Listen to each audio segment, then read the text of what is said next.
This game is pushing a ton of attention into the comic book world, a ton of energy and excitement into it, to where people are specking on Jeff the Landshark and on a costume that Sue Storm wears for a brief amount of time while she plays Malice. Not because it's her first appearance. It's just the first time she's wearing the costume. That's great. I love it. Can we have more of this?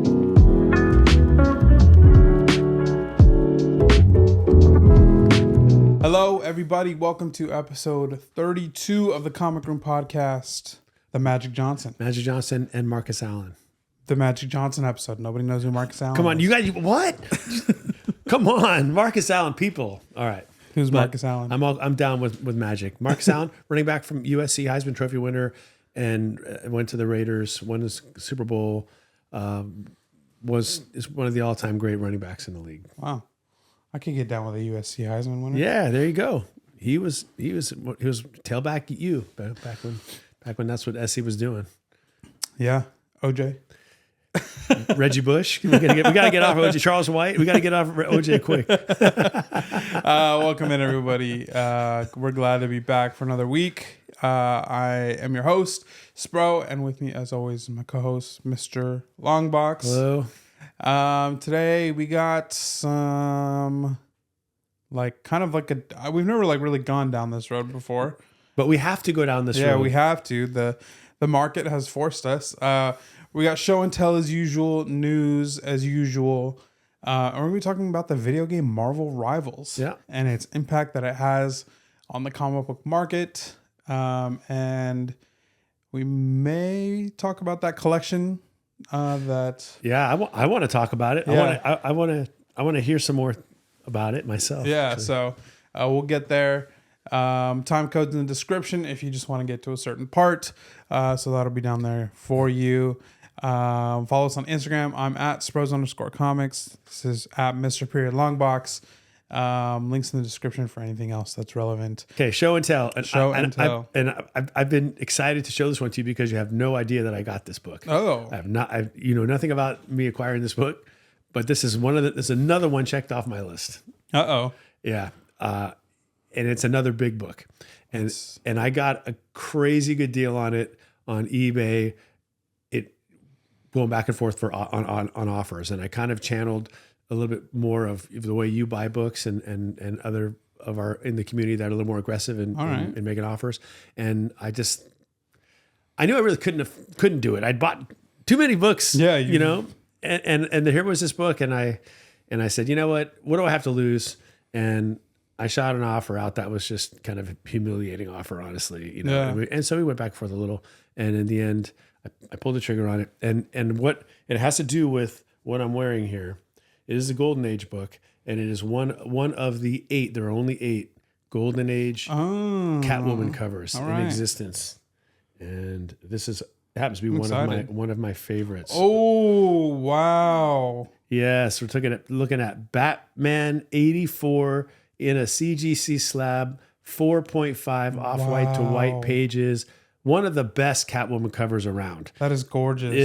It's such a clean looking copy. It is. It's in one of these fat slabs too. Thick, Golden Age slabs, which I like them. The tanks. Yeah. Put up to the camera so they can see it there. Really nice book. Catwoman on the cover. It's not her last cover appearance of the Silver Age, but it's getting close because this one is from 1954. And it was later in 1954 that I think the Comics Code put an end to her for a dozen years. She didn't come back.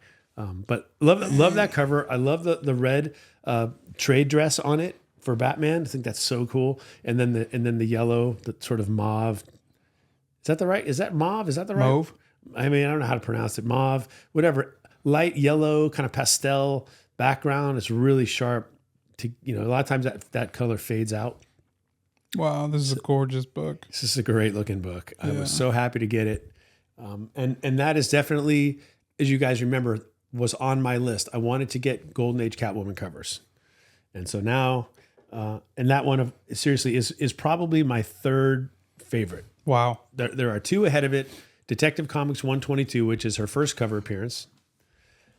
And that one is immensely expensive. And then there's Batman 42, which is her her second cover appearance, and her first appearance in the Batman title. I'm really happy about this book right here. This is, you know, you can understand why I pulled the trigger on it, right? Yeah, heck yeah. I just, you know, and it was well under fair market value, and it's, you know, it's a Golden Age Catwoman cover, but it's also just the Golden Age Batman. Like, that's not going to lose its value. Yeah. I'm not really worried about investing in a Golden Age Batman. Yeah. Any Golden Age Batman is a good book. It's a book you don't see all the time either. No. You don't really see it in claim sales a lot. So, wow, nice pickup. No, thanks. It's a great book.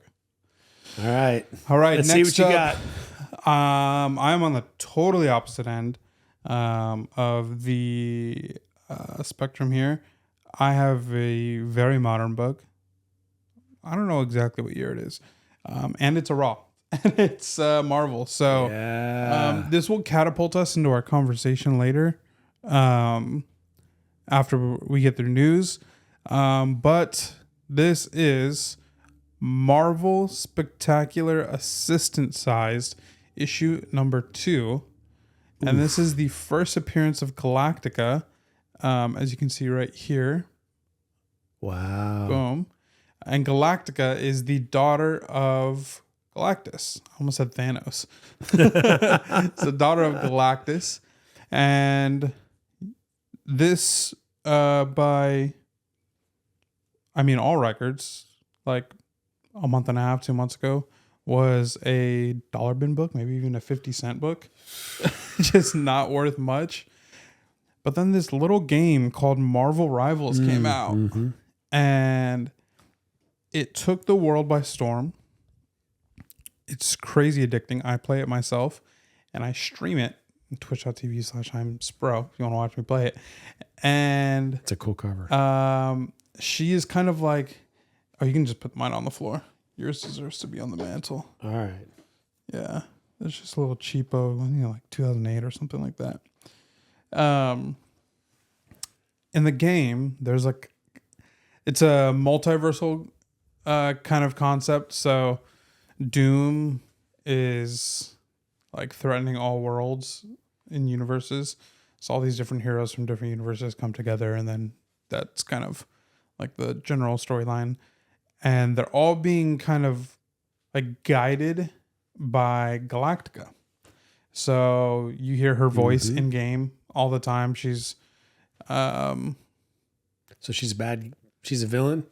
I think she's good because she's kind of helping lead you to. Oh, okay. So it's her voice is for the players. Yeah. So, interesting. All right. So like when you're like picking which hero you're going to use, like, you know, she's the one like choose wisely or whatever. And then like if the time is running up, she yells like, you know, stuff like that. Or the most painful one she yells is when you lose, she says, can't win them all.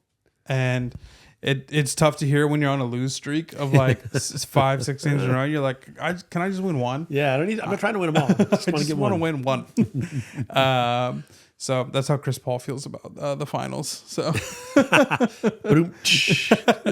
so that book went from a dollar bin book to like a $20 to $30 book. Yeah, and that's not the only one that's been bumped by Marvel Rivals. There's a lot that we'll get to in a few short moments here. Yeah, I'm glad you brought that book because, you know, it does speak to what we're going to talk about in a second here, which is you never know what's going to feed into the hobby or into the marketplace of comic books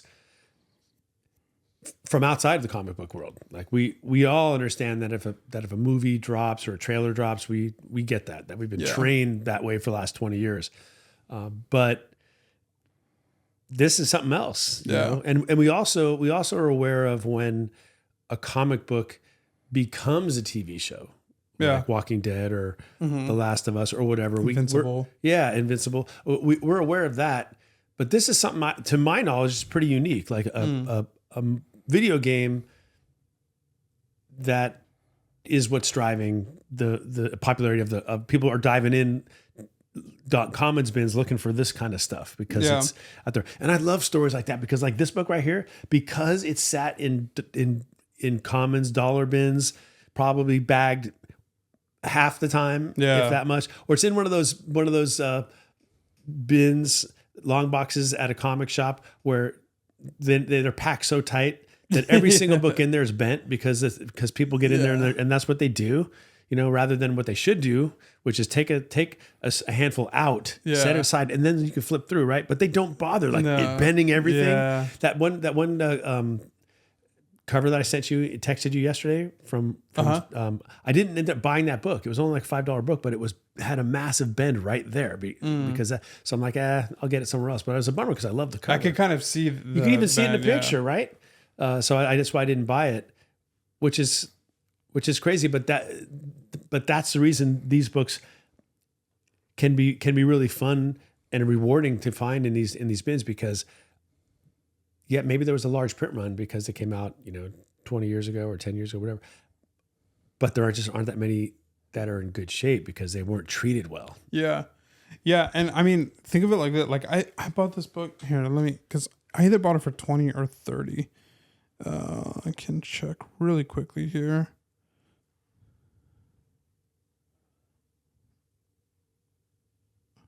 Apparently I can't. Oh, here we go. Yeah, I paid 30. Free shipping also. So yeah, it's a good deal. On a claim sale. Consider this.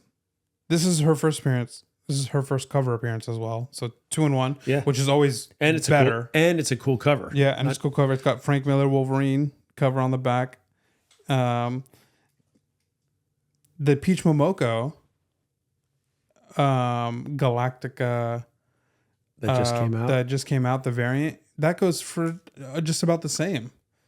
So when you're thinking about where to put the money, get her first appearance.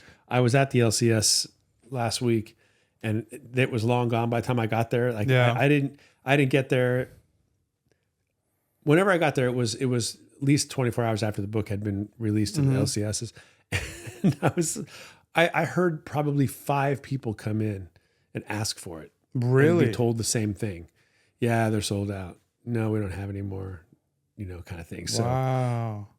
I didn't even get a chance to get it. Yeah. It wasn't even there. And, so people are speccing hard on these books. So yeah, it's interesting. I wish I could have bought it, but so when did this book come out right here? Probably like mid 2000s. Let me see. Key Collector. So all these books, Galactica. They have to be sitting around in some warehouse somewhere, right? Somebody didn't sell them full price, and they're sitting in there. What's the title again? Marvel Spectacular 2 of 2 limited series.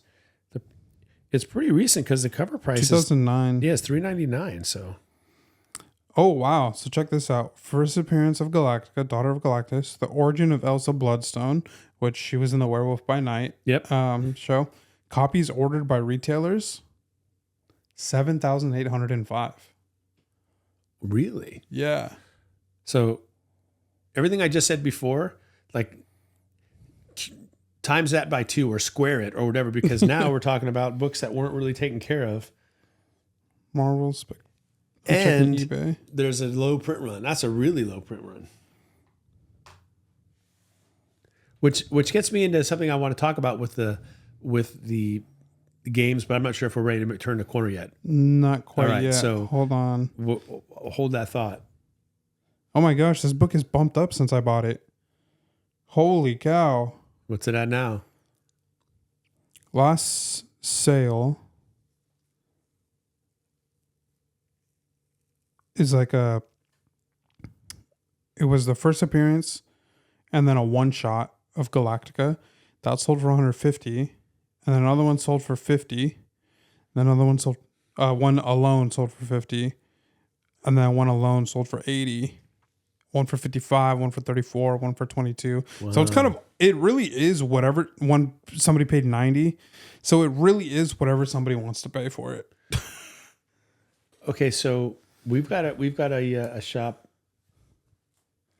We got a local comic shop in town. They don't really specialize in rows and rows and rows of back issues. They have some. Yeah. But there's another one that's opening in town, end of the month, I think. The beginning of next month. And they don't yeah. have new issues at all. Yeah. So I don't really see the two as competing with each other much. Right. But that's one they do have. They have a football field's worth, it feels like, of long boxes of stuff if you want to dig through. And that's a place where you can find a book like that. Yeah, 100%. So we're gonna be there. Yeah. You start on one end, I'll start on the other. You know, we'll shoulder each other out of the way in the M's section. But what we know about this particular comic shop is they're not really they're not alphabetized all that well. No, you can't really go with that. Yeah. It could be found anywhere. Okay, news here. Just pulled it up. Yeah. Ready? All right. That's a sweet book, man. Yeah, it is. You gonna get a copy? Not for 90, but not for 90, but if I can get one for $1, I'll get one. or 30, maybe. Yeah, there you go. All right. Keanu Reeves says that they just pitched a story for Constantine 2 to DC Studios. So I'm going to try and write a script. I never saw the first one. But it's really good. You should see it. Yeah, you'll like it. So, it's cool. That's pretty cool. It's a good book. I'm going to fly through this news because we kind of have a lot to talk about. Yeah. And there's one piece of news that I asked God to remind me, and He did. He did. I remembered. You got so your thank you, Lord, in real time. So the Illuminati were going to appear in Captain America: Brave New World at one point, but they are now teasing the post-credit scene instead. Let's just say things are purposely left vague in that post-credit scene for a reason. That final sentence is a quote from the director. So apparently the leader wasn't talking about Doom. He was talking about the Illuminati. Yeah, but how would you know that? All he says is they or what's coming or something like that. Yeah. So a little weird. Okay. But all right, whatever. I think the movie actually did decently well, box office wise. Yeah. I'm glad. We've said before, I don't want things to bomb. Yeah. You know, if it does well, that means they make more movies. Yeah, exactly. And that's just good for the hobby. Marvel has paused development on 3 TV shows: Nova, Terror Inc., and Strange Academy, which was expected to focus on Wong. So, okay. I think what they're doing, I think what Marvel is doing post Captain America and like the response that it's getting is I think that they might start turning a corner into like really buckling down, making sure that what they're making has like their full attention. Yeah. And having less like movies or TV shows on the pre-production table. Yeah. And instead of having like a couple, so that's kind of the rumors. This part is just a rumor, but a leaker who has been accurate about the Nova show so far, they've leaked things prior to everything coming out about the Nova show, and they said that Henry Cavill was set to be, or was rumored to be in talks to be cast as a nihilist in the Nova show. So, wow, that would have been crazy. Yeah. Get your FF Annual 6s while you can. I'm telling you, that book, you got to get it. If he becomes a nihilist, that book would explode. And then of course the first Franklin Richards, which is going to be this First Steps is just the first of, they're going to develop, Franklin Richards is going to be a part of this. We already know that. Yeah. That book it's a double key. It's a great cover. Why do people kind of shy away when they're annuals? I've noticed that. You know, whether it's First Rogue or I don't know. Like, oh, it's an annual. You know. Yeah, I don't know. I get it. All right, last piece of news, and this is the thing that I had forgotten and then had come back. So, do you remember this scene from the trailer, the Fantastic Four trailer? I'm sure I will. I've seen it a bunch of times. We make a point to do family dinner every week. Sunday at 7 on the dot, no matter what. We're all here. Okay. Remember that? Yeah. Guys, you remember that? So the official Fantastic Four Twitter account is now tweeting that every Sunday, 7 p.m. Eastern time.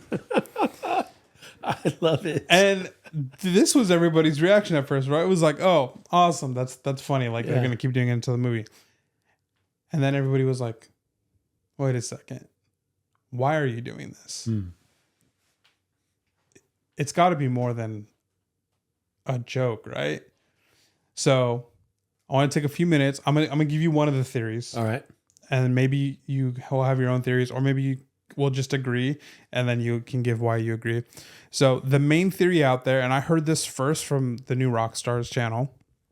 The main theory out there is that the way that the Fantastic Four are communicating to Galactus is through these radio waves, through television, radio, whatever it may be. Now, a rumored plot line in the movie is that Galactus is that Franklin Richards will be in it, and that that Sue Storm is pregnant in the movie. Okay. There's a couple scenes that look like they were digitally altered. So like in that clip, she's kind of like walking like this, like as if her like belly is bigger and more out in front, but her belly's not big. So it just really looks like an awkward walk that she's doing. She's kind of doing like this. Yeah. I don't know, like waddle. Yeah. Like a waddle, but it just looks really awkward. I'll show you after. I don't want to take the time to say it now, but so it looks really awkward. And then there's a scene where she's laying down in the trailer, and it looks like they're in some sort of spaceship because they're in like spacesuits, and like it's just kind of going crazy in there. Like everything's on the fritz. So the rumor is that she's pregnant, and the rumor is that Galactus sensed this pregnancy and sensed the power of Franklin Richards, and so now he wants to take him because he knows of his power. Which was that part of your? Yes, it was. Yeah. So that is actually, maybe they heard you. I want some back end on that. Give me points on the movie. So yeah, that is like one of the subplots, and so he wants to take, like Silver Surfer would come get him or whatever. So the main theory is that the FF are like filming this, like, or doing this interview or whatever it is, being like, yeah, we're just like the perfect family. We're here every Sunday at 7, and they're almost like he's setting up a trap for Galactus, so that on a Sunday night at 7, this is where you're gonna find us no matter what. Like we're always gonna be here, and so that's the theory. Because if they're posting that every single week, it's got to be more than a joke. I could be on board with that. It sounds like something Reed Richards would come up with. Yeah. Either to trap or trap Galactus, or maybe because they just want to meet him. Like maybe that could be that too, or they're not running away. They're just if they don't know who they're communicating with. They understand something's going on there, and they're But that I like that idea that in fact it's not just them telling the public, hey, you're fans of ours, here's how our family's like, but actually there's a message. It's really being sent somewhere else. That's a Reed Richards ploy all the way. So I agree with it. Yeah. Like I'll go with that. I like that. Yeah. Because why would Marvel do that? Yeah. You know what I mean? It's like it's a fun way to break the fourth wall, I suppose. Right. But if it turns out to be more, then it becomes much cooler. You know? So I hope that's right. Yeah, that's good. That's a cool theory. Yeah. So we'll see in July. I mean, at the very least, they're keeping us talking about the movie. This is the most excited I've been about a movie in a very long time. Yeah. Which is a bummer. I'm kind of scared to be this excited for it because now you can easily be disappointed, but it's kind of, but you know what though? Who really wants to live in a world or live a life where you don't allow your expectations to rise to the level where you would be disappointed? Like, that'd be kind of a sad existence, right? So even if I get disappointed 10 times in a row by a Marvel movie, I'm still going to get pumped for the next one because that's fun. It's fun to live that way. Yeah. So go Marvel, go Fantastic Four. Come on, please. All right. This last bit was something I came across last night. It was a clip from this podcast called The Escape Room Pod. Yeah. And they're younger dudes. They're kind of more on like the movie entertainment industry side of things.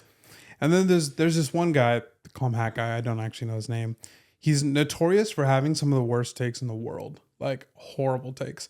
Every now and then I'll agree with him, but the clip is too long for me to show. I can show you later if you want, but he basically said he's been very critical of the casting of the entire Fantastic Four since it's been announced. I'm critical of like Pedro, incredibly critical of Sue and Johnny, but likes the Thing casting. I think everybody kind of likes the Thing, especially because we've seen that guy in The Bear. Eben, that's his name, Eben Ross Bachrach. So anyways, in this clip, he said, you know what? I've actually like changed my mind about Pedro. And he's like, I can actually get down with the casting from what I've seen. He's like, because thinking about it, I've realized that who Reed is in the comics, like if we're going for a comic accurate Reed, Doctor Strange is kind of playing that role right now. And I like paused the video and I was like, oh yeah, like he kind of is Reed-esque right now. Yeah, he is. Like that's a good point. The ego, it's like the ego mixed with the like emotional, like the softer side of him, like, and he has answers. Yeah, exactly. He has answers. That's the big thing, is like he knows what's next. Like it's like it's tough because it's like he has the ego, and you want to like be mad at people who have egos, but it's like he's right. Like he's never wrong. It's like he has an ego for a reason. He walks it. Yeah. So he was like, so you have that, like where Strange is kind of filling that role. And then he's like, and Strange is basically Tony Stark, which I somewhat agree with. Tony Stark has more insecurity than Strange. Yeah. I think Strange is a lot more like secure and not as insecure as Reed. And I think Doctor Strange also has more discernment than Tony Stark does. Yeah. Mm-hmm. So that's the difference between those two characters. It's like, it's the same ego, it's the same pride, but one is insecure, one is not. Yeah. So I was like, yeah, okay. You know what? That's actually a good point. Like I have not thought about that. I didn't think about it. I've never thought that about Strange. I thought that was a really insightful point to make. Yeah. So it did actually like soften me up to the idea of Pedro, because he doesn't have to do that. Yeah, and I mean, it should still be, there should be no doubt that this guy's the smartest man in the world. Yeah, he's an alpha. Yeah, you know, on the intellectual level. Yeah, and then he was also just giving props, which I don't think Pedro's a bad actor. I think he's a great actor. Like, I'm just not sure that this is a role that I want to see him in. But after hearing what this guy said, and this guy said the same thing, he's like, I adore Pedro. I love him and everything. Same thing that I just said. He's like, I just don't see him as Reed. He's like, but after thinking about it and with everything that he had said, he's like, I think I'm now more open to the idea. Makes sense. Yeah, that's actually Escape Room Podcast. I'll have to give it a listen. That's pretty good stuff. And then he's like, but I still hate the Johnny and Sue casting. Man, forget it. Forget it. I'm not listening. No, I don't know about the Johnny one. I can't really say. I don't know that actor.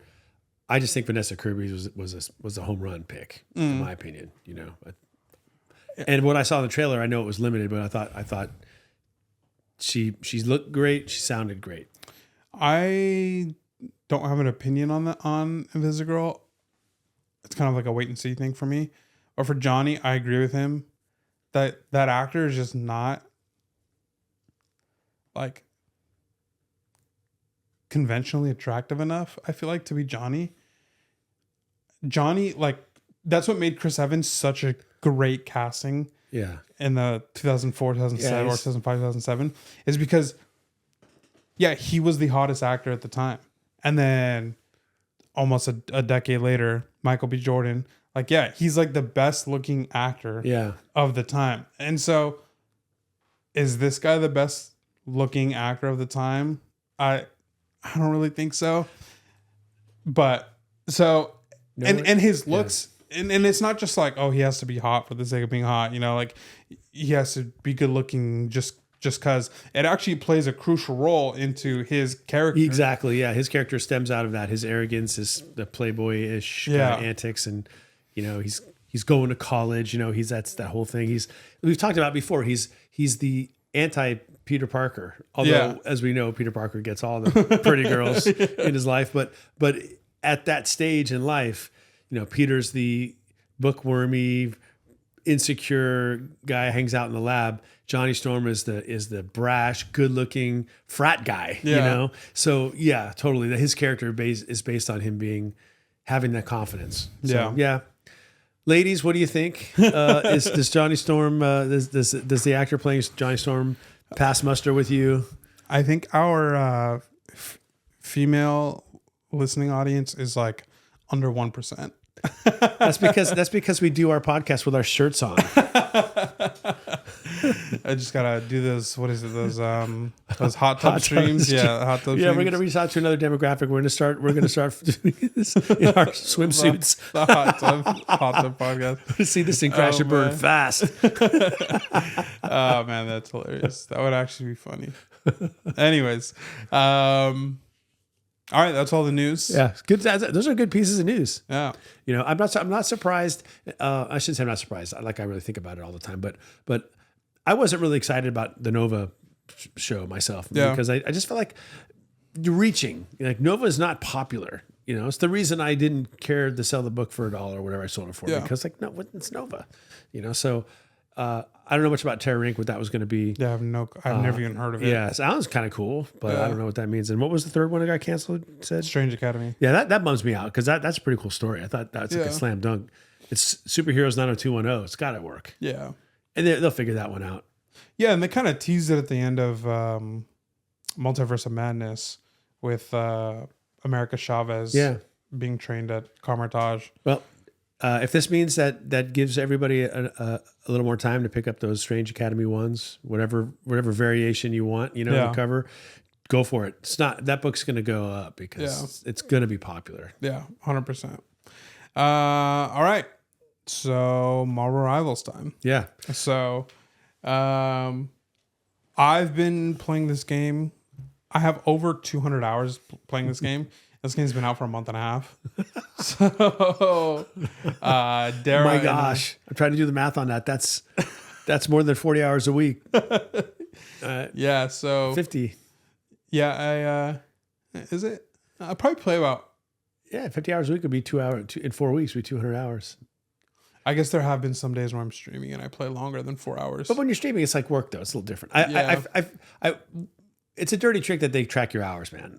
That's just it's like when your phone says, "Here's your screen time." Please don't. I don't want to know. I don't want to. Your screen time was up 45% last week, and you feel like a bum. Like I've been a slacker all week. But 200 hours on the game. So you're an expert. You're one of the authorities on this game. You have to be. So I'm a tank main. The highest rank I've reached is Diamond 2, which I think. It tells you the percentage of players that you're better than. Yeah. Which is cool, but also I would say for a majority of players, it just inflates their ego. Like, I don't care. Like, I don't think about the games like that, but there are a lot of people in the game with horrible egos. Yeah. And so I think when you see, like, you're better than blah, blah, blah % of people that play this game. And it's not even accurate because it has everything to do with who you play and who you're playing with. Like, that has a lot to do with it. You obviously being good makes your team better, but you could be really good and get saddled with a lousy team and go on a 5-game losing streak because the way the game, it just keeps feeding you bad players when you're on a losing streak and things like right. So don't get too puffed up if you're out there and you're, because you may not be, but good on you that you don't let it get to your head. But you're pretty good. Though, it says, I think it says like you're, at least when I hit Diamond 2, I think it said you're better than, it's either 89% or 90% of players. So I'm in the top 10%. So where's your T-shirt that says 90% and has that greater than, less than, and pointing the other way, and then everyone else? It's really not going to my head, but check out my shirt. See, I haven't had that thought once, and that was the first thing that came to your mind. I'm only having ego on your behalf, Joshua. So that's exactly what these other kids are thinking. It's like, oh, I need to make a T-shirt with this. They sure play like it. But anyway, so I've a significant amount of time. I'm pretty decent at the game. I play with my wife and our friend David, and we have a good time. Except for last night. We went on a losing streak last night. But we're not here to talk about me playing it. Yeah. We're here to talk about the game and its impact. Mm-hmm. I only mention those things, specifically the hours, because the game is fun. Like, yeah, it is so much fun. It's addicting. Even when I'm losing, I'm frustrated and I can't stop playing, and I know that I should. And it's fun. And like when you go on social media, that's what everybody's saying. The same thing is like, I'm on these losing streaks. I'm pulling hair out of my head, and I can't stop playing. Yeah, like I don't understand it. The game has taken the industry by storm. Yeah, the gaming industry. To be clear, it's a competitor to Overwatch. It's under a subgenre of a shooter, which is, I mean, self-explanatory. It's a shooter game. It's a subgenre called a hero shooter, which means you're on teams. It's either 5v5 or 6v6 usually. You have different heroes that you can choose from, and they all have different abilities, and you kind of just pick whatever you like. If you like tank, more HP to be on the front lines, you play that role. If you want to do damage, you want speed, you want more kills, you pick DPS/duelist.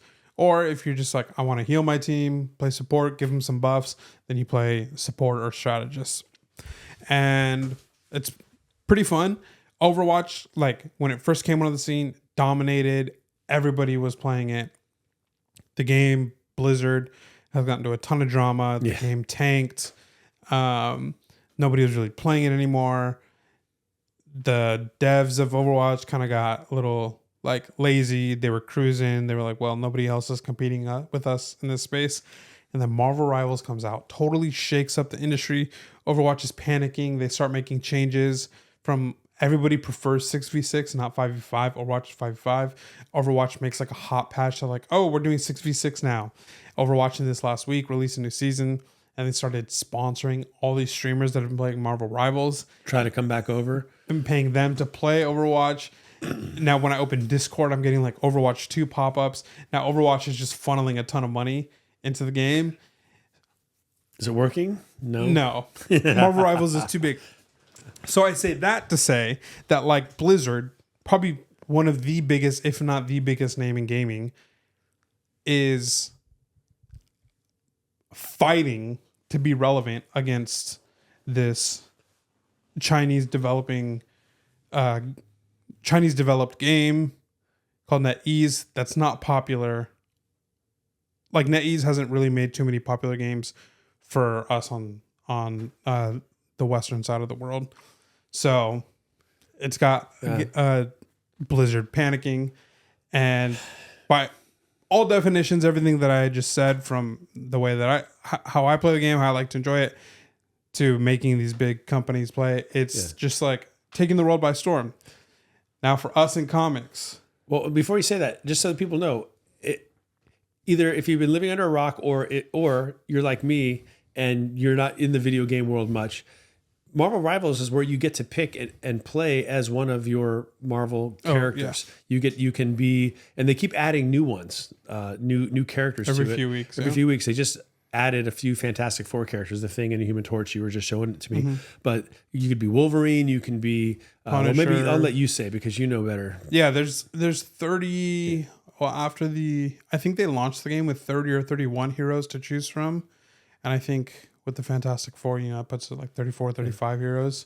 And it's really in-game stuff. Like they're it's not generic. For example, the Thing just became available, and he's got a skill, and it's called the Yancey Street Charge. I mean, that's someone who's read the comic books. I mean, and that's just, I'm sure that's true with. So you could be Spider-Man, obviously, Hulk. So you if you ever wanted to play a video game that was really immersive, where you get to sort of be the character that you like. That's what this game is. So it's just drawing, it sounds like a lot of fun. I want to play it, but I'm afraid to play it because of everything you just said, because I have an addictive personality when it comes to these types of things. And, I could be lost forever. But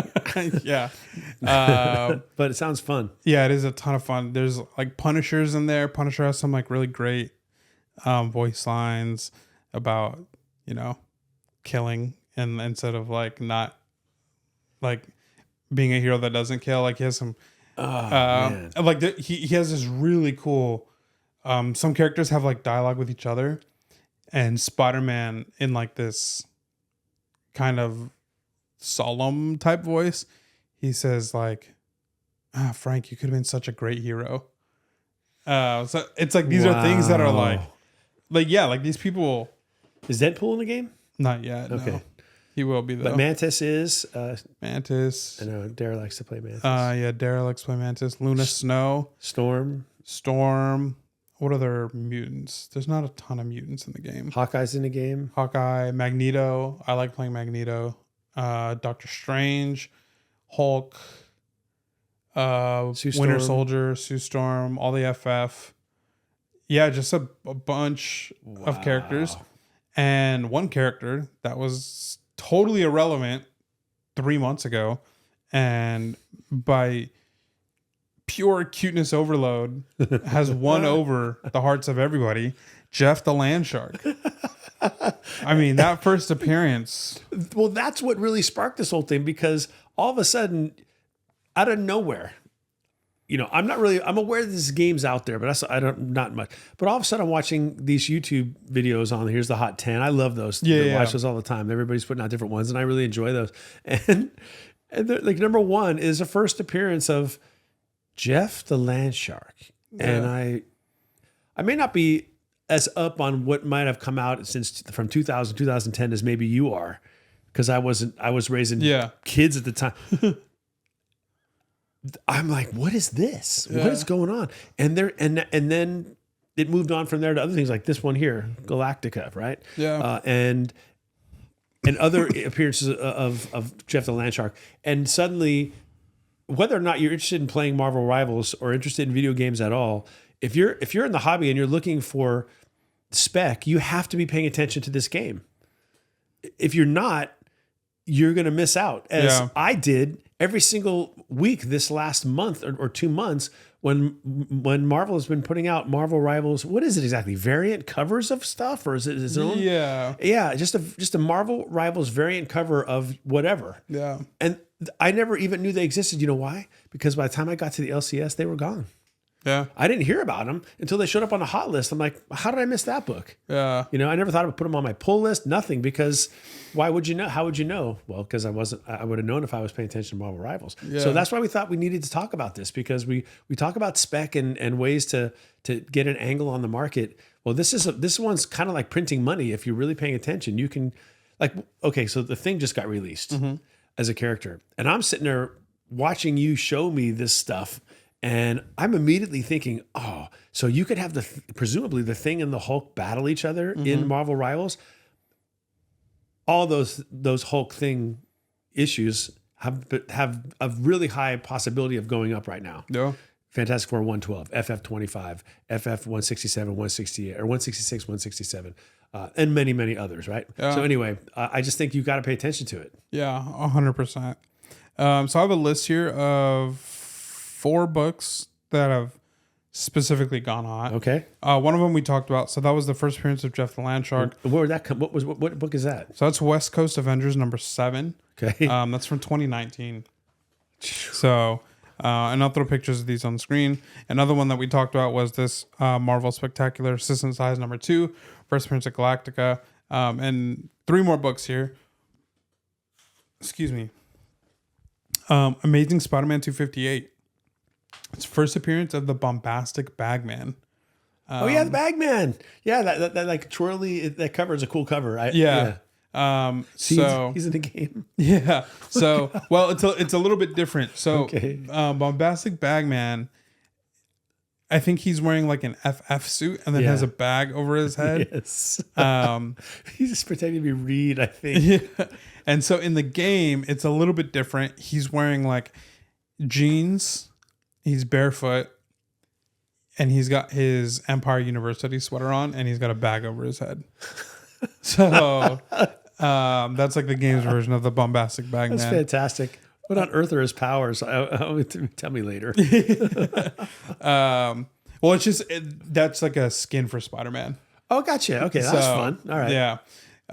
So this is, that issue, and then this next issue is kind of like where it gets kind of interesting, because now it's not even heroes that are getting introduced. It's skins that get released. So costumes, whatever the different costumes. Yeah. So different, outfits that your character can wear. Yeah, like the Black Suit Spider-Man would be a... Right. Yeah. Okay. Yeah. So, like Jeff the Land Shark, that book went up. This book went up. And then First Appearance of Luna Snow, which I bought that book a long time ago. I think that that's just generally a good book because it has a ton of first appearances of a lot of like Asia and Southeast Asia heroes. Okay. It's called Agents of Atlas 1. So it's like First Appearance of Luna Snow, who's a K-pop singer, and she has powers. First appearance of Wave, who's a Filipino hero. And there's just a bunch of different like Asian and Southeast Asian. I have an Agents of Atlas book, but not issue number 1. I bought it basically because it was a cool cover. It had silk on the cover. Oh, I think that's issue number 2. So close. So, it's Agents of Atlas is just this group of Asian heroes. I think Jimmy Woo is like one of the leaders. So it's pretty cool. So, I spec'd on that a while ago. I have a 9.8 copy. Yeah, so that book has gone up. But yeah, also the costumes that they wear in games. So ASM 258, first Bombastic Bagman, and then these next two were like the first ones that really started the trend and that went crazy. So Invisigirl's in the game, and she has her default like Fantastic Four suit. But then you could buy this costume in game that sparked a lot of conversation because it was a pretty revealing costume, and it comes from Fantastic Four issue number 280, where she first wears the costume, and 281 where she first wears the costume on the cover, and this is when she becomes Malice.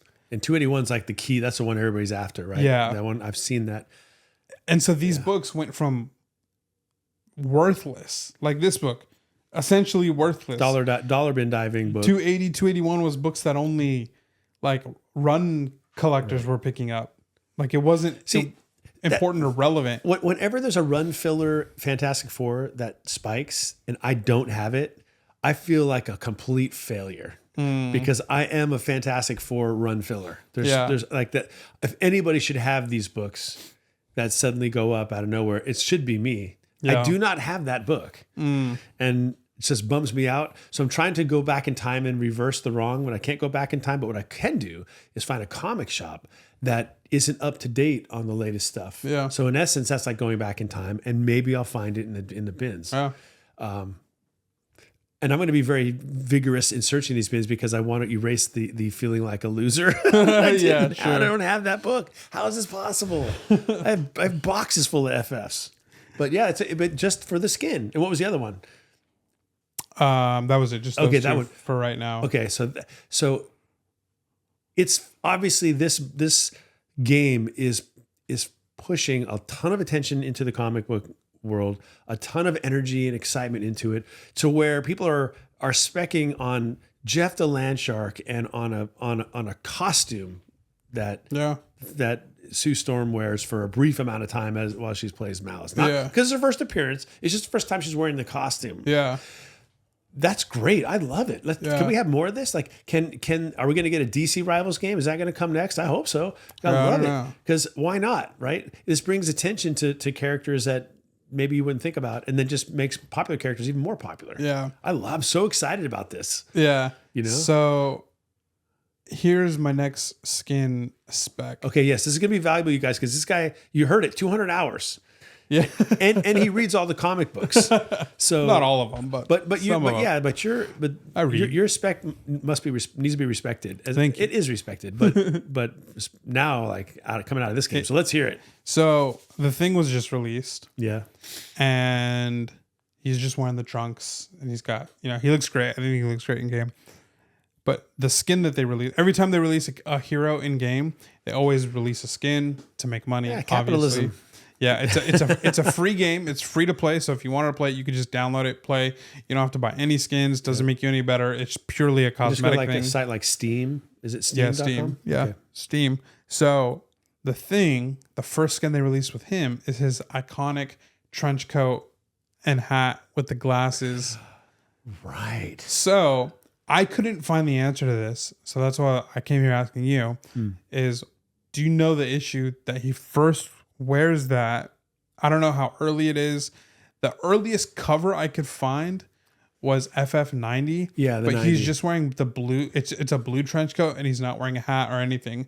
Yeah, the scrolls are in that issue, I think, too, right? That's it. I don't know off the top of my head because, like, why would I know, right? It's such a bizarre thing, but I'll find out. I'll go through my old Fantastic Four index. That might actually say it. It's so interesting. Yeah, I looked it up. I couldn't really find it. So, or I'll just go. Well, he's in the trench coat early in the like. I'll go through the omnibuses that I have because it'll probably be in the first 20 issues. Yeah, because that's kind of the way he was presented. He's always walking around in the trench coat. Yeah, so it might be too expensive to spec, which would make issue 90 the one to get because it's not too expensive to spec, and it's the cover one. And if we're going to use Malice as the kind of example, it's the cover that people want, not the one before, which is actually the first appearance of that. Yeah. But I do remember that cover very well. And is it a blue? I gotta look it up. It's a cool cover. But there are a few covers where he does that. The trench coat is blue. I was looking at it yesterday. And then he was wearing that outfit in the trailer also. So yeah. If that's his first cover, I would say that would be the one to get. Yeah. And if he's got, I don't need to look it up. And if he's got more, I'll find out. I'll just go through the omnibus and we'll have that for you. In fact, maybe I'll go through it tonight and then you can put the thing you can do your magic with the editing and put it on the screen. Sure. I'll just go page by page from issue 1. Yeah. Maybe I'll just go through my actual issue. No, I'm just kidding. It'll be an omnibus that I'm going through. So, I mean, here's some more spec. This is like long-term where you have at least 40 days, I think 30 days. The rumor is that the leak is at the next season. There's themes for everything, right? So like this season is blood something. So it's like they've released 2 maps, Manhattan and Central Park, and they're like ghouls and goblins and very like vampire like theme. Really? Yeah. So like Central Park, it's like it's got like this red undertone and like everything's kind of like broken and the sky's like reddish, blackish, and it has like this very like vampire werewolf by night vibe. And Blade has to do with the story. I'm not totally caught up on the in-game story, but Blade is starting to be teased heavily. So Blade will probably be one of the next heroes. But anyway, so the next season, the rumor is that the theme, and I think that this in general is just like a really great spec, is the Hellfire Gala, which we know is an annual event in comics where all the heroes get together for the Hellfire Gala. So I'm sure that there's I can look it up right now on Key Collector. Would that connect with Hellfire Club at all? Yeah, because I think that's X-Men like 128 or 129 or something like that. Real close to the first Dazzler is the first Hellfire Club. Yes. Yeah, yes it would. Okay, so Hellfire Gala doesn't. I don't know when the first.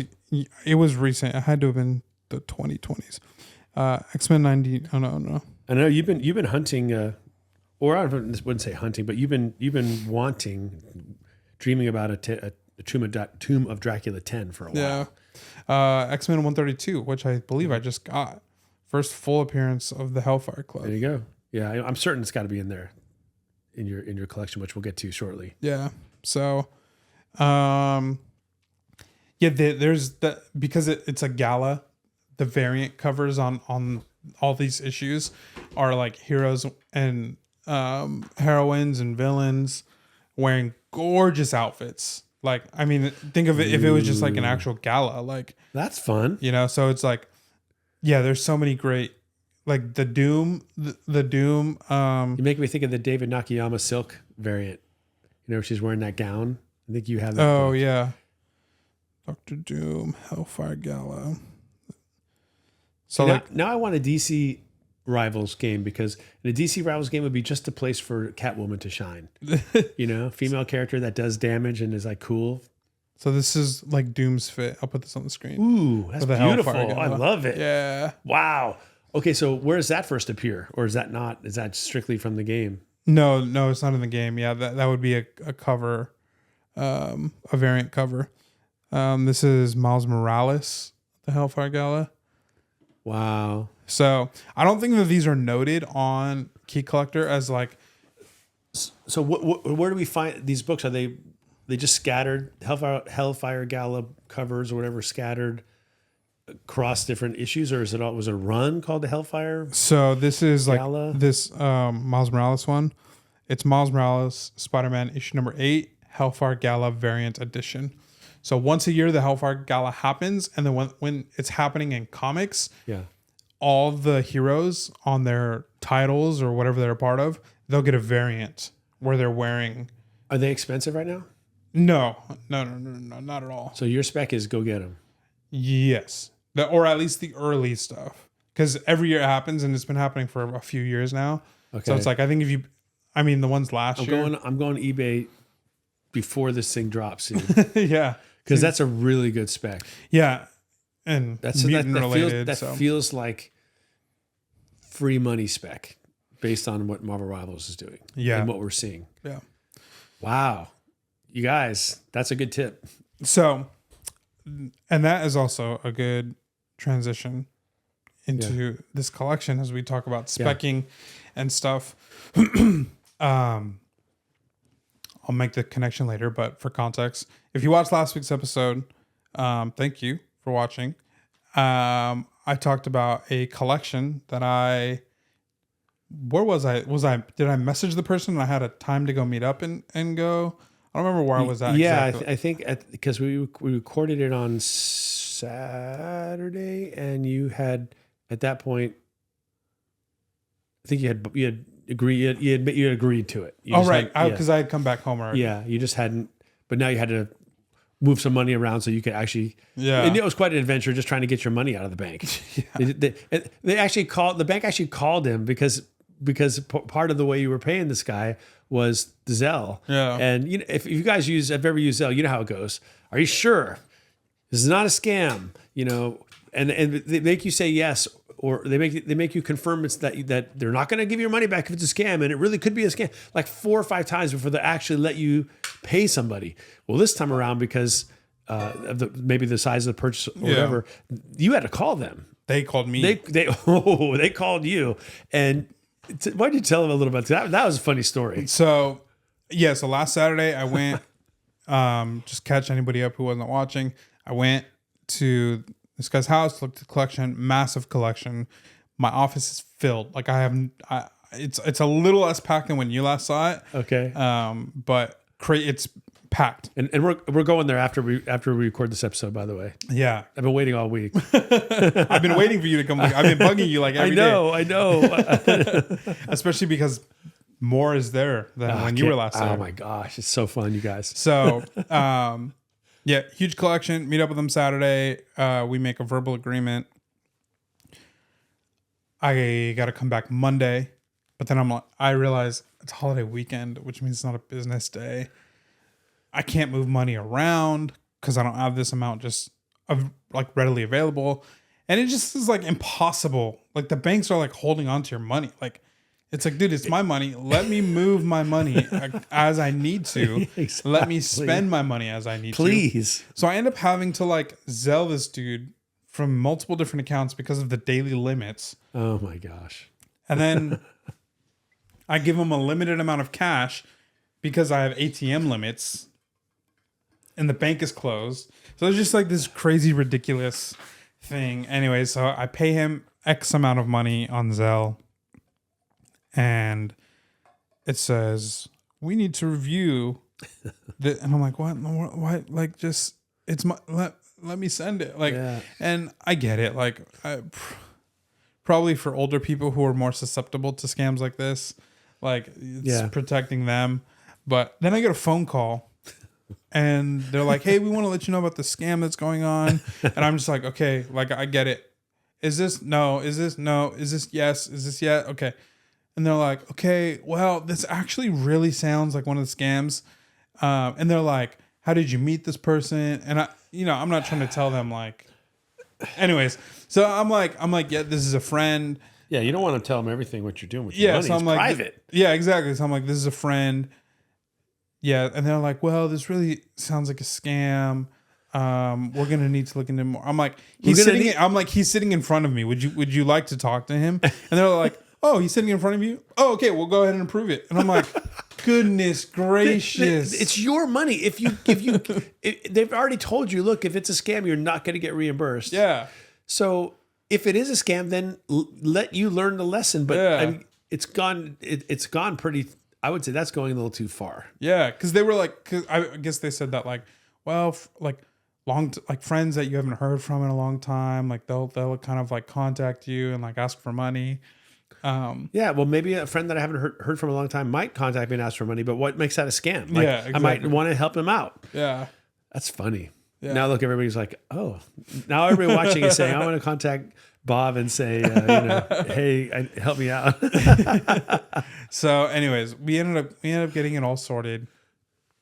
I pack my car, which is an SUV, to the brim. I packed my parents' car, which is a slightly bigger SUV, to the brim, and it still wasn't enough. So then we packed this guy's truck. He lived closer to my parents than to me. So he just drove to my parents, dropped his truckload off at my parents, and then me and my dad drove up to my office space, dropped everything off there. And a couple of days later, I went up to my parents' house, picked up the rest, picked up the stuff, and then brought it back. So it's 3 SUV loads. Wow, full.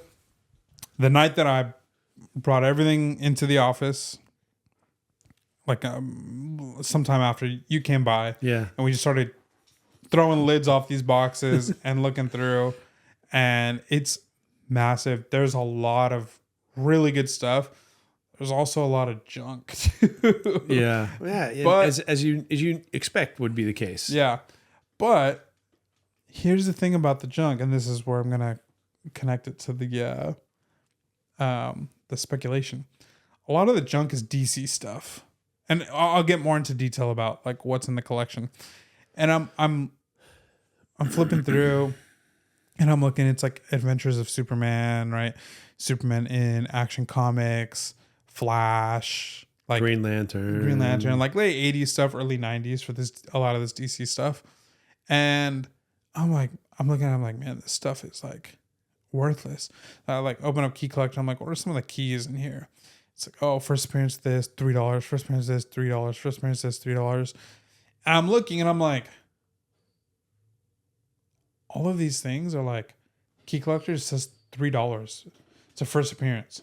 I was like, but that's because we don't know who it is yet. Yeah, exactly. Like, think of how many first appearance of, well, Jimmy was a bad example because I think he makes his appearance in like a really early Tales of Suspense, like a really early Tales of Suspense. But like, I don't know, first appearance of Sharon Carter, right? Mm-hmm. Like, I mean, that probably went from a $3 book on Key Collector, and then she makes her appearance in bang, just like Winter that. Soldier, and it's a $20 book. Yeah, and you have a lot of that potential in there. Yeah.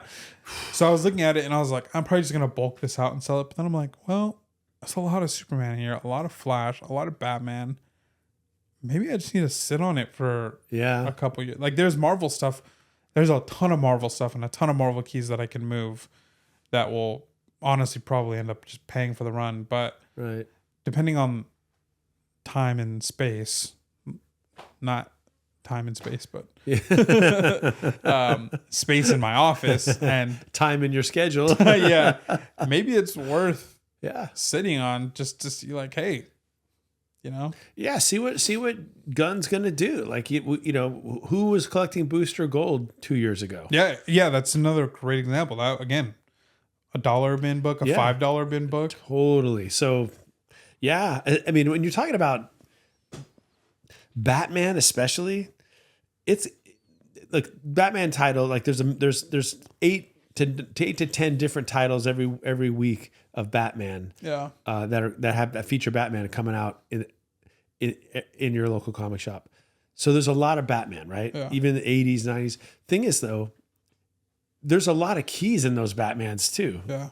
They may be minor keys. It might be like super minor keys, like you said, $3, $4. But the writing in Batman, the storylines of Batman are always revisited. They're always digging to find new stuff. So, Superman's I don't think has the same thing that like Batman is dense full of keys. Like I remember that was one of the boxes I was going through last time. I couldn't really get any traction because I kept going, oh, here's another key. Here's another one, which is what you're hoping for. So I wouldn't be like Flash, I never, Flash never, no pun intended, but never, I guess it is an intended pun. Flash never flashes out. Like, you don't have that much, but never say never, right? But Batman does all the time. Just out of nowhere, oh, here's another key Batman. Oh, this is the, because they're always developing some storyline. Oh, here's Batman's illegitimate son, or here's Batman's, second girlfriend, or here's, because they're always telling Batman stories. Yeah. So yeah, I wouldn't be too quick to unload all the Batmans. Yeah, for sure. Another example of something boosting up Muse for Daredevil. Right? You told me to get Muse 2 years ago, and I'm like, yeah, okay. And I just never got around to it, so my bad, right? Because now it's a $50 book. Yeah, it's a $50 book, and it could have been had. It wasn't a cover price book, but it would have been like $3 over. I think at the time, it was probably like $10 to $15. And then I got it for $20 on a claim sale. And then the trailer just... Well, I mean, I just thought... I wanted just for the cover. I thought it was gorgeous. Oh, yeah. It's a great cover. Just all... That whole run is just full of beautiful... Anyway. So yeah, there's a lot of books that are junk today that won't be tomorrow. It's just a question of, can you store it? Yeah. What can you do with it? And just who knows, right? Yeah. Like there's a lot like Green Lantern for you, Green Lantern Core, or Green Lantern. I have so much. There's so much of that stuff, right? Well, let me describe how this. Okay. Let me describe a couple of things about this collection. So it's a single owner collection. I guess 2 owner because this person had in some way, shape, or form been put in contact with this lady whose husband had passed, and she had all this guy's comics. So then this guy bought the collection. I don't really know why, because it seems like he had no intention of going through it and putting in the work that I'm putting into it. Yeah. I think he just wanted to buy the collection and then flip the collection as is. And so single owner, technically 2, but he didn't really do anything with it. Yeah. But it comes from this one guy. Basically just moved hands until it got to me. Run collector. Run collector.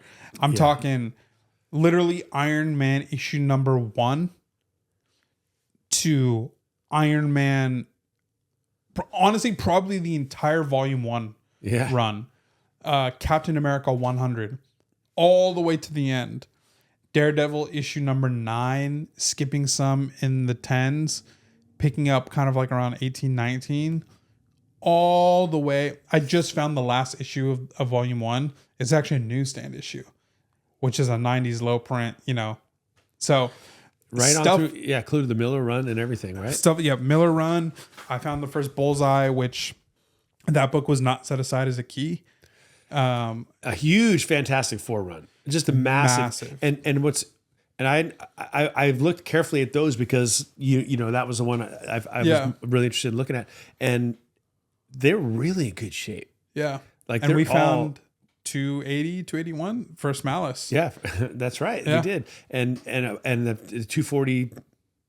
Was it 243? The one with the Galactus cover, the white background. Oh yeah, all the there's just and the first Frankie Ray becoming Nova. Mm-hmm. and they're all the way back into the 80s and 90s, not as an 80s 90s decades, but issues 80s through 90s. Really, they're all consistently VF and better. All of them are. Yeah. So this guy really collected and protected well. There's some books, thankfully, so what he did, I have a video that probably today when we go will be the last bit that I record, and then I'll edit that and I'll release it. So expect that in the next couple of weeks. But pretty much what this guy did was, except for FF and Daredevil and Captain America and early Iron Man stuff, I think those were his favorite because he took the time to actually bag and board essentially those full runs. Yeah. But everything else was pretty much like 4 to 6 books he would put in a stack and then just put it in a bag, like a comic bag. Yep. No board. You can just put it in there, which surprisingly, that many books, it actually holds well. Yeah. You'll laugh. You guys will see in the video when it comes out. I have this big box. I think it's like a Chewy box, like dog food. Because I went to my parents' house to pick up the last load, and it was literally like a chest. And I open it up, and I'm like, okay, this is too big. My parents have a yard sale coming up. They can keep the chest, sell it. If they want to kick me back, whatever, fine. That's what I told my mom. I was like, do you have another box I can just throw these comics in? Because this is way too much space for not enough comics. So she gave me this Chewy box because they have dogs. So I put the comics in there. But what I ended up doing was I used that Chewy box because I'm all out of comic boxes. They're all filled. But I took the Chewy box and all of those 4 to 6 issues that are just in comic bags, I put it in this box. So it's 4 rows. Oh, wow. And it's kind of satisfying to look at. Yeah. But it's 4 rows of Green Lantern Corps, Iron Man, mid to late 80s Daredevil, and some other stuff. Man. But that's kind of how he collected. And then when he did bag and board stuff, what he did was he took another 4 to 6 issues, stacked them together, taped and wrapped it in newspaper. Yeah. Which we've talked about this before. We're very delicate with comics, right? And we should be. But paper is pretty strong. Yeah. So when you actually are putting all that paper next to each other, a brick of paper is a brick. Yeah, exactly. And so when he wrapped it in newspaper, which is how I would say probably a majority of these comics were stored, it's solid protection. Yeah, very solid protection. So when we get to these comics and we're pulling them out of the bags or unwrapping them from the newspaper and then pulling them out of the bags, they're in stellar condition. Yeah, it really feels again like going back in time because you're looking at books in newsstand condition the day they came out, but they happen to be 30 years old or 20 years old, and that's amazing. It's really fun when they're wrapped in newspaper because you're opening them like you open a present. Yeah, you just have to kind of get a little tear, and then you just it's fun. Sort of gently pull them apart, tear them open, and then you don't know what's inside. You have no idea. Maybe some idea if everything around it is the Flash, it might, but it might not be. They're not. Look, this collection did not come in short and long boxes. A few, there were long boxes. There were a decent number. But those of were boxes. stuff that the guy that I bought from, he bought a few long boxes and moved them in because everything else. I mean, when Joshua says a chest, it's literally a chest, literal trunk, with buckled hinges that you open, and all kinds of crazy stuff in there. Newspaper. We opened this thing with just newspaper clippings about Superman, about the movie. This guy was a collector. Yeah. So we really aren't sure what all we're gonna find because you're not done. You're not done excavating this collection. So I have now a general idea of everything. Everything has been unwrapped. Okay. Everything, I've kind of sorted everything, but I have not looked at every book.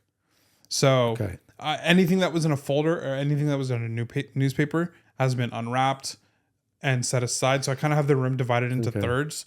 I have kind of the full ASM run, from later Silver Age, early Bronze, all those McFarlanes, first Black Cat, no first Punisher, But 121 is there. It's like mid. Yeah, 121, 22, like all the way to the end of the run. Peter Parker's Spectacular Spider-Man, which as I'm like looking at those covers, underrated run. Like, oh yeah, the covers are gorgeous. Did you was there a 27, 28? Did you find it? The Miller? No, I haven't found it yet. But that's what I'm saying is like I haven't looked through every book. Yeah. But I'm looking and I'm like, okay, this is a Peter Parker run. I'm gonna put it on this side of the room because I know there's keys in there. First run of What Ifs. Those were popping up like just It's treasury edition books. Yeah. Which is really kind of fun, because you just don't see those every day, and they're just cool. Yeah.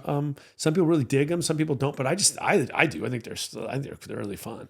Yeah. Just really cool stuff. There were magazines that inside had comic book trading cards, Star Wars trading cards. The things that you don't even know how to put a value on it.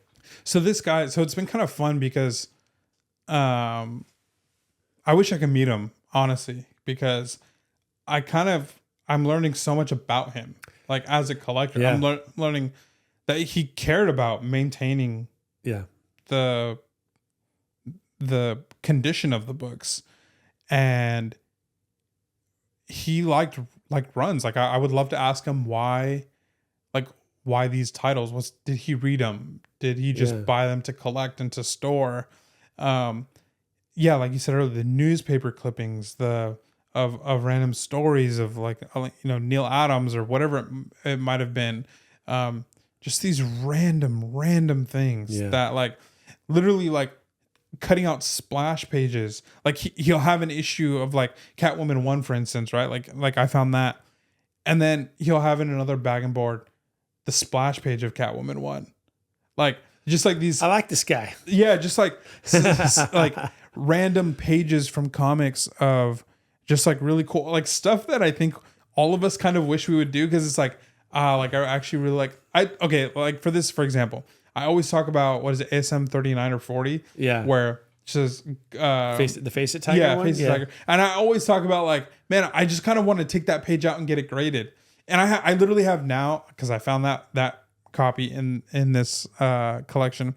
I now have 4 or 5 copies of this book, and I always talk about how I just want to take that page out and get it graded, because that is the iconic part of the book. The cover sucks. Not even, yeah.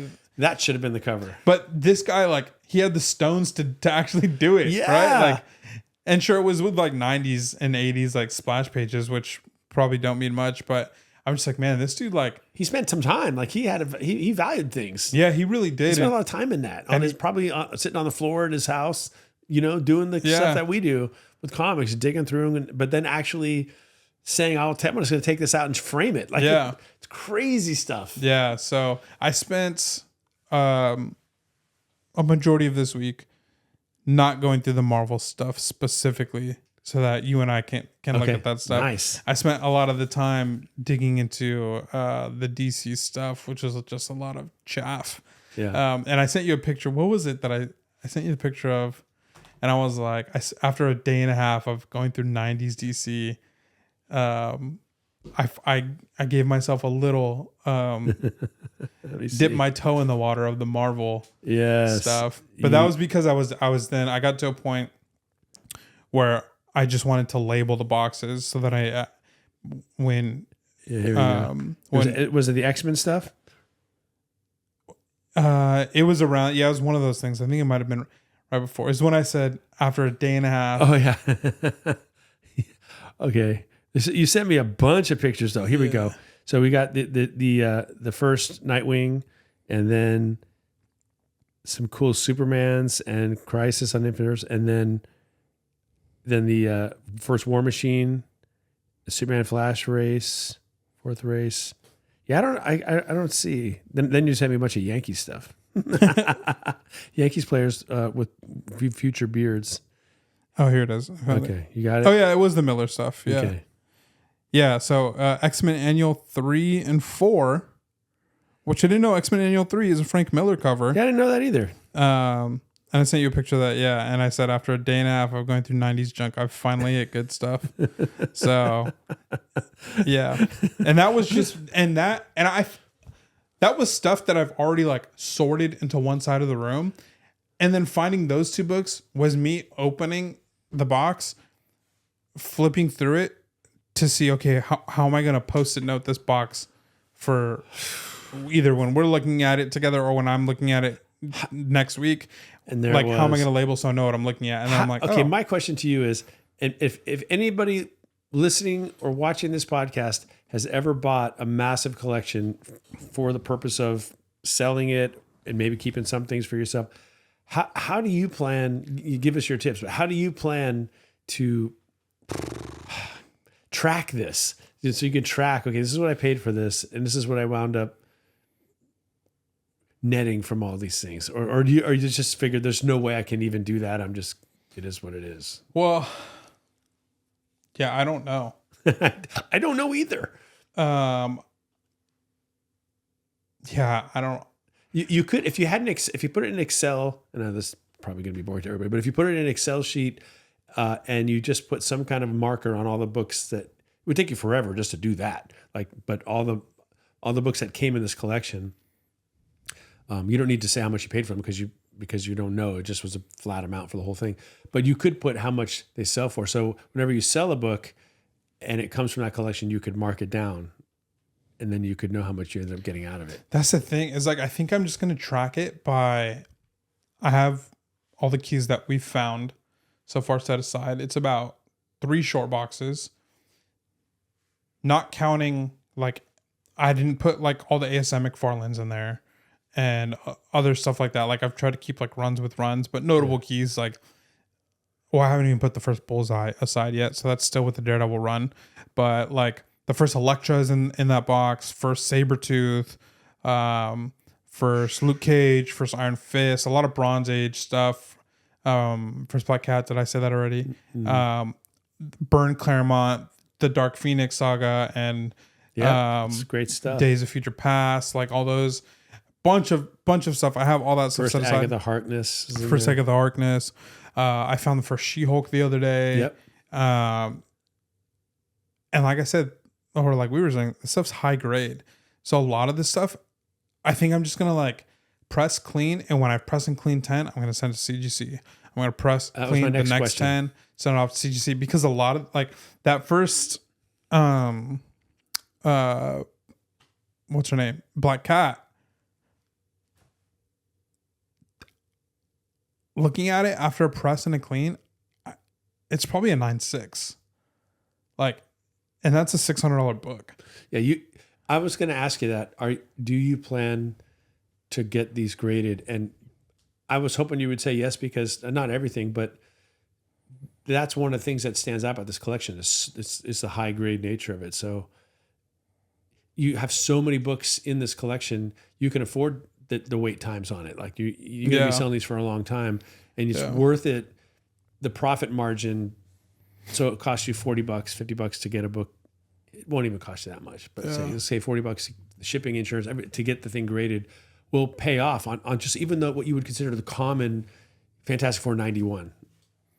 Even that, because if it comes back and it's an 8.5, it's $150 easy. Yeah. And you paid $50. Otherwise, I don't know. There's a line where we have to say, okay, below this I won't do it. But I'm glad to hear you say that, not just about the keys, but other books, because this is a really stellar collection. Yeah. Unless you find one person who says, look, I'll buy all the FFs and here's the money. But, short of that, I would say just grade them. Yeah. That's the tough thing too, is because like you were looking at the like 20 cent, 25 cent FF stuff. Yeah. And it was like top notch. Like, yeah, it was stuff you don't really see it in that condition. And you were like, you should get all these graded. And it's like, well, when you said that, I was like, dang, like, yeah, like yes and no. It's like, it's tough because it's like these books in high grade. This is why I'm saying yes, because it's like, yeah, like it'll randomly go for $250 just because it's a 9.8 or even a 9.6, 20 cent, 25 cent book. But then I say no only because of turnaround times, and I'm not trying to sit there with. Yeah, you know. And maybe for you might get one comes back a 9.4, 9.6, and you might get another one that inexplicably comes back a 6.5. So then it wasn't worth grading. Yeah. So, I mean, I can't expect you to be able to answer that question right now because it's really case by case. Yeah, you know? And it's what I think I'm gonna do is I dang near cleared out our LCS of of boxes. I think I bought like 7 of the graphic boxes, like where they have the art on it, and then I cleared out all the ones of the just the white boxes. You got to go to Bill Cole Enterprises on Amazon or something. And then I ordered directly from PCW 5 long boxes, 10 long boxes. Yeah, there you go. Because like, in hindsight, I wish I would have done short boxes, but like I was just thinking like, oh, I have all of these this full Superman run, and it's all gonna fit into a long box. But I'm like, oh, that's heavy.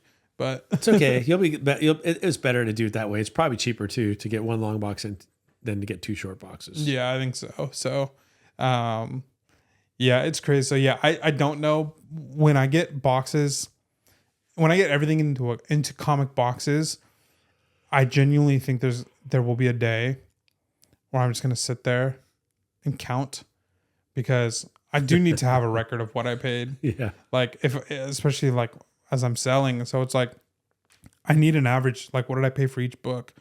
Did I pay $2 for each book? Did I pay $1? Did I pay 50 cents? Like, or at least you could do a rough estimate. Like how many books fit in a long box? How many long boxes? It won't be to the number exactly, but it'll be close enough. Yeah. I think I paid somewhere between 50 cents to $1.25 per book.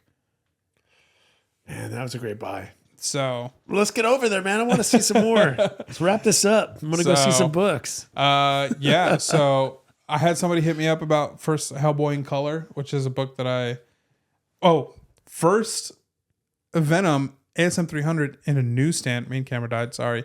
ASM 300 in a newsstand. High grade. There's like, the thing is, I need to press it and clean it, but there's like 3 spine ticks. It looked like there was like a impact on this one spot, but aside from that, the book is gorgeous. So I have it at an 8.5 right now. I'm gonna press and clean it soon. I'm sending that off because those newsstands of that copy and the 9s, I saw 9.2. It was listed for like in the thousands. So it's fantastic. Yeah. So man, I love it. I know what's gonna be hard though is like, I have to make my money back, right?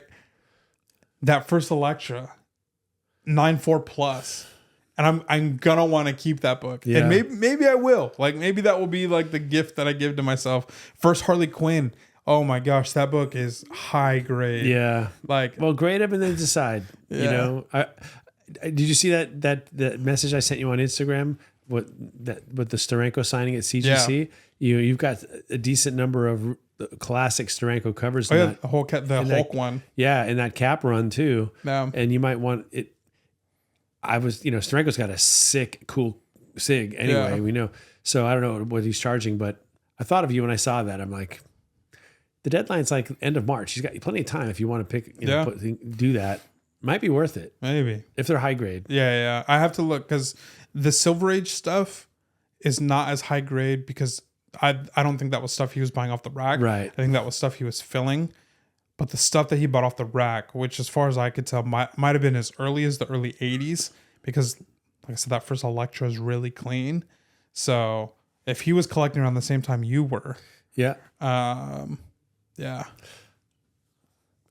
Wow. So that's great. It's really been fun. It's going to continue to be fun. Yeah. So I'm excited to keep looking at it. I'm excited to keep just finding things. Yeah. I found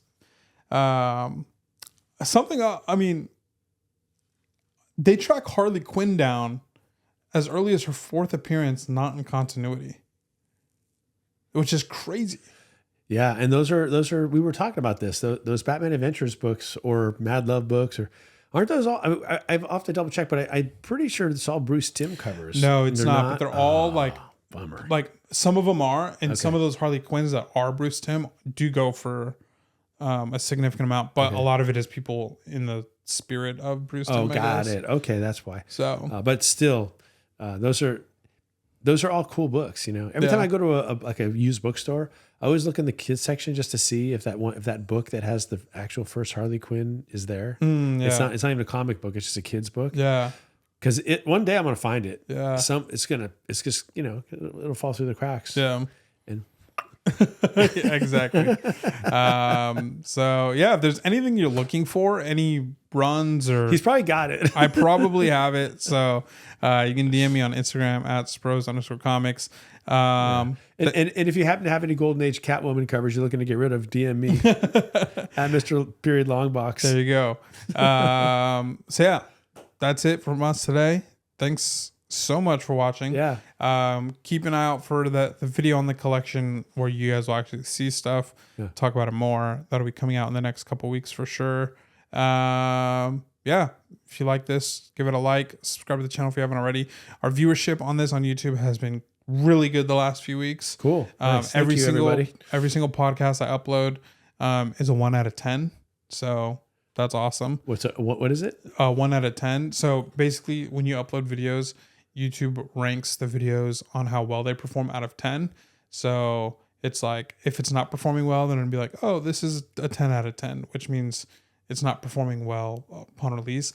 The last 3 weeks of podcast episodes have all been 1 out of 10s. Oh, wow. So, which means that they're all outperforming the last. So, moving in the right direction. Yeah, thank you guys. Appreciate it. Right on. Yeah, have a good week. We'll catch you guys next week.